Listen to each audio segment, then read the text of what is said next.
마지막 사건 키워드는 먹튀 형사입니다. 사파로 좀 재구성을 해봤는데요. 한 남성이 이제 술을 마신 다음에 이제 사장님에게 뭐 돈이 없다, 술값 외상 좀 해달라 이렇게 했다 그래요. 여러 번 했다 그래요. 가게들마다 돌면서. 자, 어떻게 왜 믿었느냐? 경찰 신분을 이용했기 때문이라고 합니다. 자, 변호사님, 저는 이 사건 보면서 이제 처음에 이제 제목만 읽었을 때는 이제 경찰을 사칭한 줄 알았어요. 근데 진짜 경찰이었더라고요. 저도 경찰을 사칭한 사람인 줄 알았습니다. 예. 경찰 A 경장이 지난달 15일부터 지난 7일까지 창원시 상남동 부산 서면 일대 주점에서 술을 마신 뒤에 대금을 지불하지 않은 혐의를 받고 있습니다.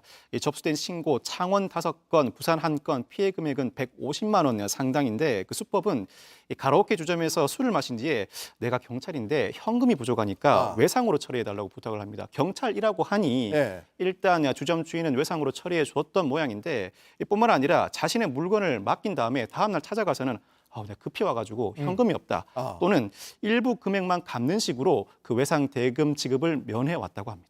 그러니까 지금 피해 금액이 일단 150만 원 정도로 좀 일단 나와 있는 상황인데, 자, 이것도 참 계속 이런 일이 벌어지니까 그 창원 지역의 그 유흥음식업 협회에서 이 형사라는 사람을 조심해라, 이렇게 이제 가게들의 공지 문자까지 나갔다고요? 네, 이거 좀 굉장히 이례적이기도 하고 굉장히 발빠른 대처인데요.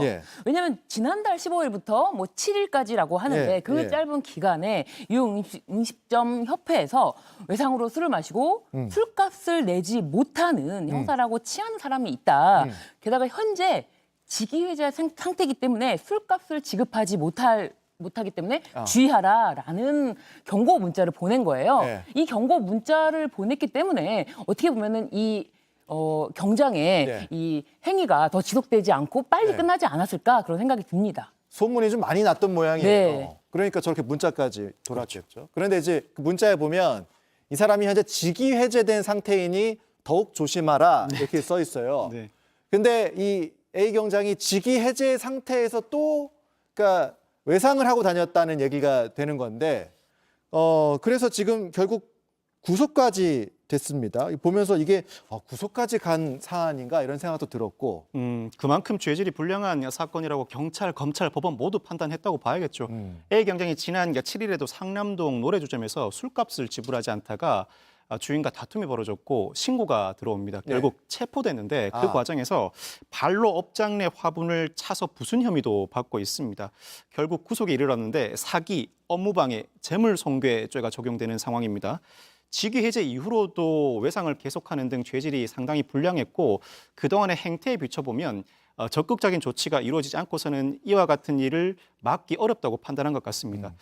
형사 처벌은 불가피해 보이고 수사 단계에서 구속된 경찰을 파면 해임 처분하지 않는 경우는 거의 없습니다. 징계 처분으로서 의무 위반의 정도도 상당히 중하고 고의도 있다고 보고 파면 해임 등 배제 징계가 내려질 가능성이 상당히 높습니다. 직위해제는 일단 현재 맡고 있는 일에서 배제하는 조치이고 징계는 그 이후에 정식 조사를 거쳐서 이루어지게 되는데 정식 조사 이후에는 아마 파면 해임 등의 징계 처분이 이루어질 가능성이 상당히 높아 보입니다. 징계와 형사처벌이 이제 동시에 이루어질 가능성. 알겠습니다.